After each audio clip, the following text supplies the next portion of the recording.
खेलो India youth games 2022 ये पहला ऐसा मौका है जब हरियाणा खेलों का इतना बड़ा आयोजन जो है, इवेंट जो है, वो ऑर्गेनाइज कर रहा है। एक और केंद्रीय गृह मंत्री अमित शाह ने खेलो इंडिया का शुभारंभ किया, तो वहीं अमित शाह और मुख्यमंत्री मनोहर लाल ने इस मौके पर हरियाणा को 2336 करोड़ रुपए की सौगात भी दी। खेलो इंडिया के शुभारंभ से हरियाणा को मिली सौगात तक सारी जानकारी हमारी ये रिपोर्ट आपको समझाएगी।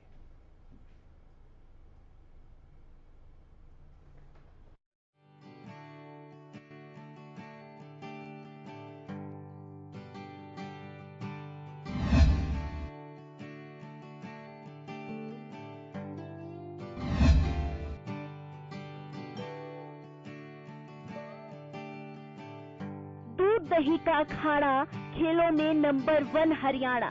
जी हाँ, पंचकूला में जहां खेलो इंडिया यूथ गेम्स 2021 का शानदार आगाज हो चुका है, वहीं इस बार हरियाणा खेलो इंडिया की मेजबानी भी कर रहा है, जिसकी शुरुआत केंद्रीय गृह मंत्री अमित शाह ने ताऊ देवीलाल स्टेडियम में की। इस उद्घाटन समारोह के दौरान ताऊ देवीलाल स्पोर्ट्स कॉम्प्लेक्स पूरी तरह रंग बिरंगी रोशनी से सराबोर नजर आया। खेलो इंडिया कार्यक्रम अपने आप में देश भर के खिलाड़ियों को एक मंच देने में ये 4 साल में सफल रहा है और हमारी सरकार ने खेलों का आयोजन चरणबद्ध करके खिलाड़ियों को मंच देने का कार्यक्रम किया है। जो युवा है, स्कूल में है, तो आप खेलो इंडिया यूथ गेम में भाग ले सकते हैं और कॉलेज में है तो खेलो इंडिया यूनिवर्सिटी गेम्स में भाग ले सकते हैं। अगर आप अच्छा परफॉर्म करते हैं तो आयु के हिसाब से राष्ट्रीय और अंतर्राष्ट्रीय स्तर पर आपको हिस्सा लेने से कोई नहीं रोक सकता। इस प्रकार का एक तंत्र यहां पर नरेंद्र भाई ने खड़ा किया है।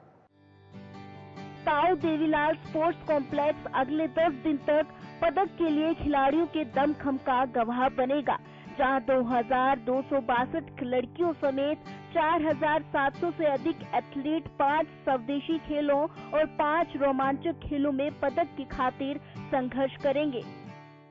हरियाणा एक ऐसी धरती है जिसको खेलों के बारे में न केवल देश में बल्कि दुनिया में भी सब जानते हैं कि हम अपने खिलाड़ियों को उत्साहवर्धन के बाद जिन भी खेलों में भेजते हैं वो वहां देश का सम्मान बढ़ाते हैं, देश का मान बढ़ाते हैं। मित्रों, हरियाणा की धरती, ये इस धरती के अंदर, मिट्टी के अंदर खेल है, हरियाणा के खून में खेल है। तो हरियाणा का खिलाड़ी बचपन से ही ये दूध का खाना ऐसा शारीरिक बल बना करके अपनी बुद्धि से, चुस्ती से, मन के एकाग्रता से जिस प्रकार से खेलों में आगे बढ़ रहा है, मैं इन हरियाणा के खिलाड़ियों को भी बहुत बहुत बधाई देता हूं और विश्वास दिलाता हूं कि इन खिलाड़ियों के लिए जिस भी प्रकार की आवश्यकता होगी, इंफ्रास्ट्रक्चर की होगी, इनकी डाइट की होगी, इनके लिए जो भी आवश्यकताएं होंगी उन सबको हम पूरा करेंगे। आयोजन का पहला दिन न केवल खिलाड़ियों के नजरिए से खास रहा, बल्कि हरियाणा को 2336 करोड़ रुपए की विकास परियोजनाओं की सौगात मिली है। यमुनानगर में 997 करोड़ के मेडिकल कॉलेज का शिलान्यास, कैथल में 945 करोड़ के मेडिकल कॉलेज का शिलान्यास, फतेहाबाद में 994 करोड़ रुपए की लागत से बनेगा पावर प्लांट। 13 जून तक चलने वाली इस मल्टी स्पोर्ट्स इवेंट में जहां 8500 से ज्यादा खिलाड़ी, कोच और टेक्निकल स्पोर्ट्स स्टाफ हिस्सा ले रहे हैं, वहीं देश के 5 अलग अलग सेंटर पर इसके इवेंट भी आयोजित होने हैं। फिलहाल पंचकूला में खेल प्रतियोगिता के पहले दिन जहां फुटबॉल, बैडमिंटन, रेसलिंग और हॉकी के मुकाबले कराए गए, वहीं दूसरे दिन कबड्डी, वॉलीबॉल, फुटबॉल, हॉकी, थांग ता, gymnastic, cycling, badminton, wrestling, weight lifting, योगासन और गतका के मुकाबले कराए जा रहे हैं। खेलो इंडिया में पहली बार 5 पारंपरिक खेलों गतका, कल्लारी पयट्टू, थांग ता, मलखंब और योगासन को भी शामिल किया गया है। इसके पहले दिन ये खेल इस आयोजन का हिस्सा नहीं था। ताऊ देवीलाल खेल परिसर पंचकूला इन खेल प्रतियोगिताओं का मुख्य आयोजन स्थल है, जहां से इसका शानदार आगाज किया जाएगा। पंचकुला से उमंग शोरान की रिपोर्ट।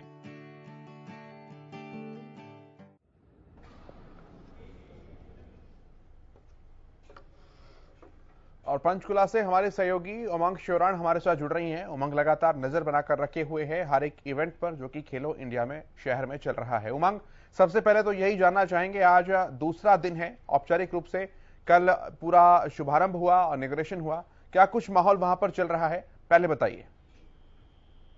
जी बिल्कुल, देखिए मैं आपको बताना चाहूंगी कि खेलो इंडिया गेम्स के आज दूसरे दिन जहां मेडल आने लगे हैं, उसमें अगर दिल्ली की बात करें तो मणिपुर जो राज्य है सबसे ऊपर है 2 गोल्ड मेडल के साथ। चंडीगढ़ भी एक मेडल गोल्ड का पा चुका है। महाराष्ट्र तीसरे नंबर पे है 1 गोल्ड मेडल के साथ। जबकि आपको बता दें कि पिछले 2 खेलो इंडिया यूथ गेम्स में महाराष्ट्र चैंपियन रहा है, लेकिन इस बार उसे अभी तक वो तीसरे नंबर पर है। आज पहला दिन जो मेडल का सामने आया है, खेलों का आज दूसरा दिन है। वहीं हरियाणा 3 मेडल तो जरूर हरियाणा के पास है, लेकिन इनमें से 2 सिल्वर और 1 ब्रॉन्ज मेडल है। ऐसी आसाम जो है टेली में 5वें नंबर पर है, 2 मेडल इनके पास है, जिसमें सिल्वर और ब्रॉन्ज मेडल है। अरुणाचल प्रदेश भी छठे नंबर पर है, जिसके पास 1 सिल्वर मेडल है। इसी तरीके से अभी और मेडल आज आने हैं। रेसलिंग पर सबकी नजर बनी हुई है, क्योंकि कुश्ती के मुकाबले में हरियाणा खिलाड़ियों को लेकर काफी उम्मीदें हैं।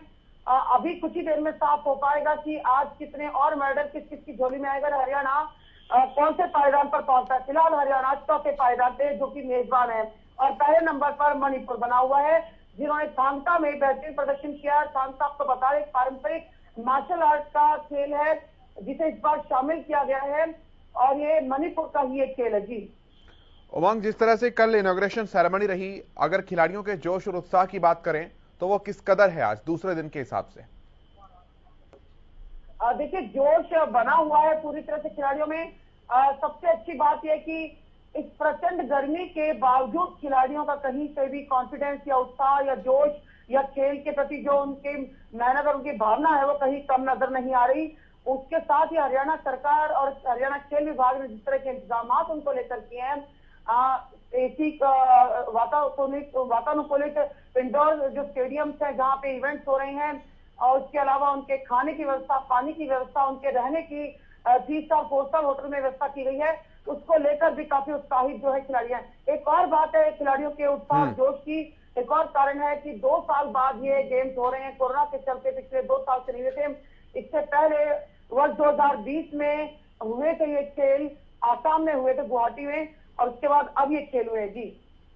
जी उमंग, इसके अलावा ये भी आपसे हम जानना चाहेंगे, जिस तरह से अब कल एक मेगा इवेंट हुआ है, तो दोपहर का समय रहता है, तो आउटडोर गेम्स भी इवेंट है, तो क्या इवेंट पूरे दिन चलते रहते हैं जो आउटडोर इवेंट्स हैं, या दोपहर के लिहाज से थोड़ा ब्रेक दिया जाता है, सुबह शाम मुख्यतः इवेंट्स होते हैं? जी देखिए, बिल्कुल आपने बहुत ही अच्छा सवाल पूछा। इसमें हम अपने दर्शकों को बताना चाहेंगे कि हरियाणा सरकार और खेल विभाग ने और sports authority of India Sai ने इन खेलों को लेकर जो इंतजाम किए उसमें ये खास ध्यान रखा गया है कि ये भीषण गर्मी के दिन है उत्तर भारत में, और हरियाणा में खासतौर पर लू के तपेड़े होते हैं, प्रचंड गर्मी होती है। ऐसे में जो खेल हैं इनमें से ज्यादातर जो है वो इंडोर ही में, बड़े बड़े स्टेडियम यहाँ बनाए गए हैं, फिर चाहे वो वॉलीबॉल हो, बॉक्सिंग हो, रेसलिंग हो, सब चीजें क्लोज इंडोर में हो रही हैं। कबड्डी जो है वो फुल्ली एसी जो ऑडिटोरियम है उनमें दर्शक दीर्घा भी जो है एसी के अंदर ही है। और जो बाहर के गेम है वो शाम के समय रखे गए हैं, जो 5 बजे 5:30 बजे के बाद शुरू होते हैं, जैसे हॉकी है या अन्य फुटबॉल जैसे खेल है वो सुबह किए जाते हैं। दिन में ब्रेक दिया जाता है, गर्मी के कारण करीब 1-1:30 बजे से लेकर 4 साढ़े 4 बजे तक का ये ब्रेक होता है। कोई अगर एक आधा खेल होता भी है तो वो इंडोर वाला ही होता है। बाकी जो खेल है वो सुबह और शाम के समय रखे हैं, जो खासतौर पर आउटडोर के हैं। ठीक है उमंग, बहुत धन्यवाद आपका, नजर बनाकर रखिए आप, बहुत शुक्रिया।